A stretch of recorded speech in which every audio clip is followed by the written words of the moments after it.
সুপ্রিয় দর্শক, অন্তর্বর্তীকালীন সরকারের একজন সাবেক উপদেষ্টা হলেন নাহিদ ইসলাম। আপনারা সবাই কম বেশি তাকে চিনে থাকলে আপনারা কি জানেন বাস্তবে কি তার আসল পরিচয়, বর্তমানে কি করছেন দেখলে অবাক হয়ে যাবেন আপনিও। বিস্তারিত জানতে ভিডিওটি না টেনে শেষ পর্যন্ত দেখে যান। মাত্র ২৬ বছর বয়সে জাতির কাণ্ডারি হয়ে স্বৈরাচারের কবল থেকে ১৬ কোটি মানুষকে মুক্তি করেছেন তিনি। মুক্তিদাতা হয়ে উঠেছেন দেশের সর্বস্তরের মানুষের কাছে। শ্যামলা গালের উপর চাপ দাড়ি, মাথায় ঢেউ খেলানো কালো চুল, শান্ত চোখ। ছাত্র যুবকদের উদ্দেশ্যে যখন তিনি ভাষণ দেন তখন তার মাথায় বাঁধা ছিল বাংলাদেশের পতাকা।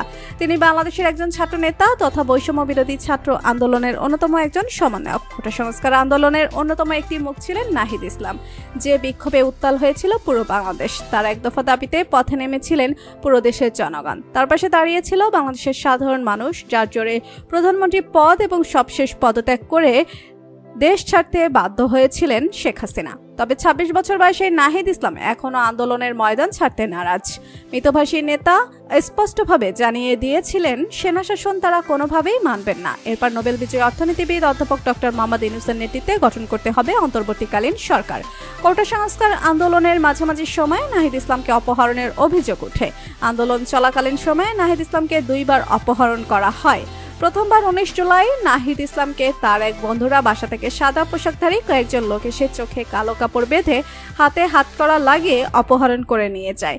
নিয়ে যাওয়ার পর তাকে শারীরিক ও মানসিকভাবে নির্যাতন করা হয়। এর ২ দিন পর পূর্বাচলায় একটি ব্রিজের নিচে নিজেকে নতুন করে আবিষ্কার করেন ইসলাম।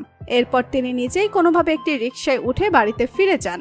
দ্বিতীয়বার ২৬ জুলাই ধানমন্ডির গণস্বাস্থ্য নগর হাসপাতাল থেকে নাহিদ ইসলামকে অপহরণ করে নিয়ে যায়। নাহিদ ইসলামের দাবি, তাকে যারা অপহরণ করেছিল তারা সবাই রাষ্ট্রীয় বাহিনীর সদস্য ছিলেন, যদিও অপহরণের সময় তারা সকলেই সাধারণ পোশাক পরেছিলেন। অপহরণ করে নিয়ে যাওয়ার পর বারবার করে নাহিদ ইসলামকে কোটা সংস্কার আন্দোলন নিয়ে প্রশ্ন করা হয়।